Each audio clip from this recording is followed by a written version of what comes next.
Taking this as a sign from Zeus, he rose before dawn and called together the remaining captains. His speech that night changed the course of history. Men, our generals have been treacherously seized. Our provisions are running low, and we are surrounded by enemies.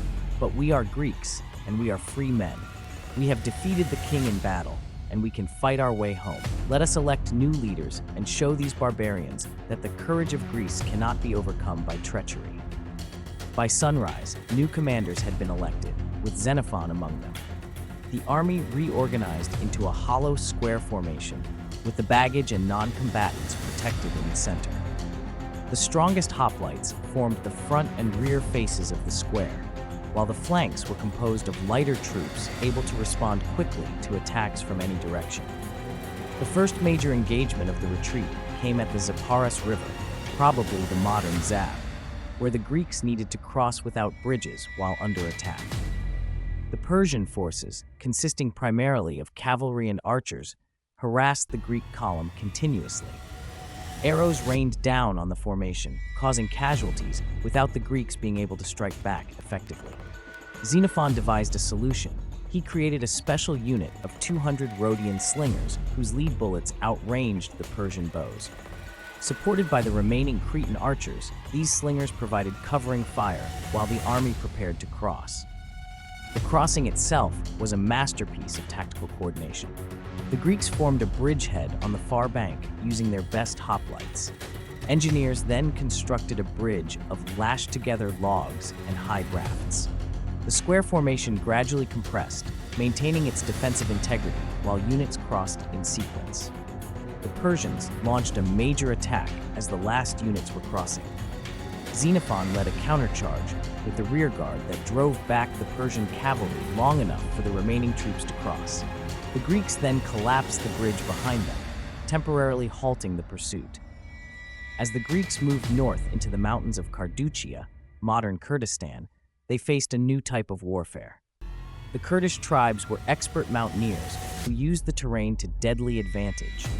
In a narrow pass, the Greeks found their path blocked by Carduchian forces who had occupied the heights. Boulders and arrows rained down, killing dozens of men in the first volley.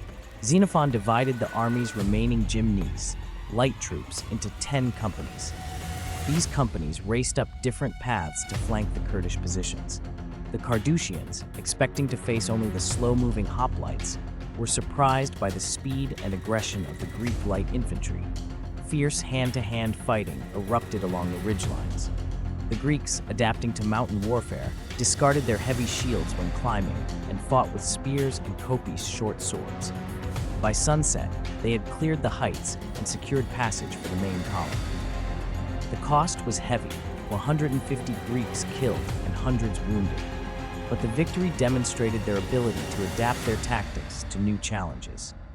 As winter descended, the army faced its greatest test of endurance. The crossing of the Armenian plateau brought temperatures far below freezing, deep snow, and howling winds. The march became a desperate struggle for survival. Men froze to death in their sleep, and frostbite claimed fingers, toes, and noses. Food supplies dwindled as the army moved through the barren winter landscape. During this phase, the Greeks faced less organized military opposition, but fought a constant battle against the elements. Discipline began to fray as men fell behind, unable to keep pace. Xenophon instituted a buddy system, pairing stronger soldiers with weaker ones to ensure no one was left behind. He also organized raids on Armenian villages to secure food and shelter. These raids, while necessary for survival, often involved brutal fighting with local defenders. In one notable engagement, a force of 200 Greeks stormed a hillside village defended by Armenian tribesmen. The battle was fought in waist-deep snow, with the Greeks using their spears as both weapons and walking staffs. The village was taken, providing the army with crucial supplies and shelter for several days. As the Greeks approached the Black Sea, they encountered the Colchians, a tribe known for their ferocity. The Colchians assembled a large force on a series of hills blocking the path to the coast. The traditional phalanx would be at a severe disadvantage attacking uphill. Instead, Xenophon divided the army into 3 columns to attack simultaneously from different directions. The right column, led by Cherysipus, a Spartan who had emerged as a key leader, made a frontal demonstration to fix the Colchian attention. Meanwhile, Xenophon led the left column in a wide flanking maneuver through dense forest. The battle began with a coordinated signal, a trumpet blast that echoed across the valleys. The Greeks attacked with the battle cry, Ilu, that had become their signature. The Colchians, expecting a conventional frontal assault, were unprepared for the complex maneuver. As they focused on Cherysipus' frontal attack, Xenophon's column emerged from the forest on their flank.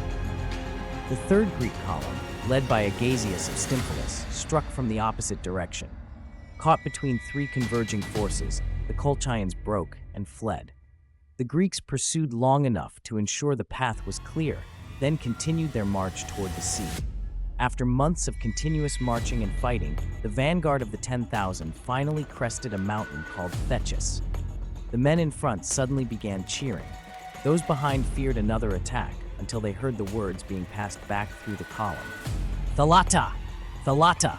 The sea! The sea!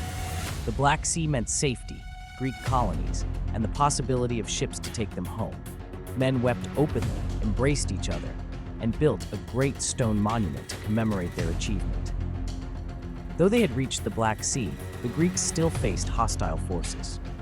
Outside the Greek colony of Trapezus, modern Trabzon, they encountered a tribe called the Dryle, who threatened both the Greeks and the colonists. The Dryle had fortified a series of strongholds on the approaches to the city. The largest of these was a wooden fortress on a hilltop, defended by hundreds of warriors. The Greeks, despite their exhaustion, prepared for a conventional assault.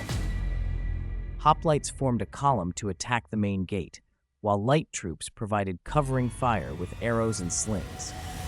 The initial assault failed when the Dryle dropped tree trunks and boulders from the walls, crushing several Greeks.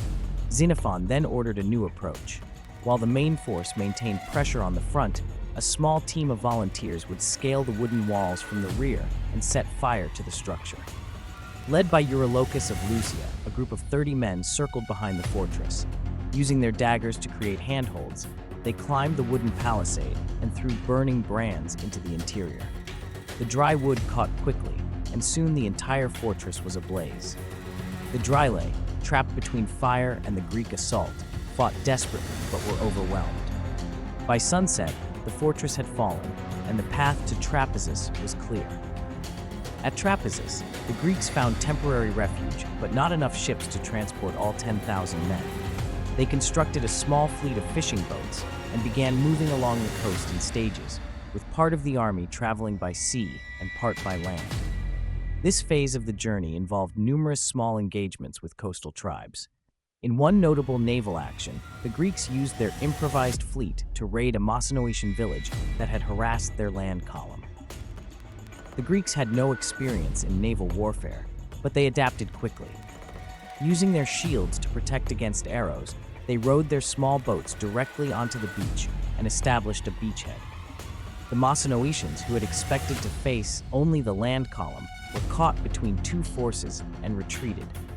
As they moved westward, the Greeks also engaged in more conventional naval combat. Near Heraclea, they encountered pirate ships that threatened their small fleet.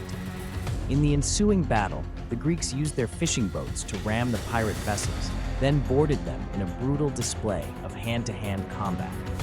The pirates, though more experienced at sea, were no match for the battle-hardened hoplites in close quarters. The last major engagement came in Bithynia, where the local satrap assembled a force to prevent the Greeks from reaching Byzantium. The Bithynian force consisted of light cavalry and infantry, specializing in hit-and-run tactics. By this point, the Greek army had been reduced to around 6,000 men through casualties, disease, and desertion. They were exhausted, their equipment worn, but their discipline and experience remained intact. The Bithynians attacked at dawn, launching cavalry charges against the Greek flanks. Having faced similar tactics for months, the Greeks were prepared. They formed their standard hollow square but with a twist. At each corner, they placed a company of javelin throwers with orders to dart out and attack the cavalry as it wheeled away. The battle lasted most of the day, with the Bithynians unable to break the formation, but the Greeks unable to bring them to decisive combat. As evening approached, Xenophon ordered a swift advance toward a nearby hill, appearing to seek defensive terrain for the night.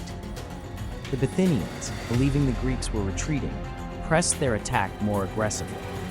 When they committed fully to the pursuit, the Greek rear guard suddenly turned and engaged, while companies of peltasts emerged from concealed positions to strike the Bithynian flanks. The unexpected counterattack shattered the Bithynian formation. Their cavalry fled, leaving the infantry exposed to the Greek hoplites who advanced with locked shields. The rout was complete within minutes, with hundreds of Bithynians killed or captured. This final victory cleared the path to Byzantium and effectively ended the military phase of the expedition. The remains of the 10,000 finally reached Byzantium in early 399 BCE, nearly 2 years after they had set out with Cyrus. Of the original force, perhaps 6,000 survived the journey. Upon reaching Byzantium, they found themselves in a complex political situation. Sparta, then the dominant power in Greece, was engaged in a war against Persia in Asia Minor. The Spartan general Thebron was eager to recruit the battle-hardened veterans for this campaign. Most of the survivors, having no better prospects, joined Thebron's army. In a final irony, they returned to fighting against the same Persian empire they had just crossed, this time as part of an official Spartan expedition rather than as mercenaries. Xenophon briefly returned to Athens, but found his native city unwelcoming. Athens had been allied with Persia against Sparta, and his participation in the expedition was viewed with suspicion. He eventually rejoined his comrades in Asia Minor and served with the Spartan forces for several years.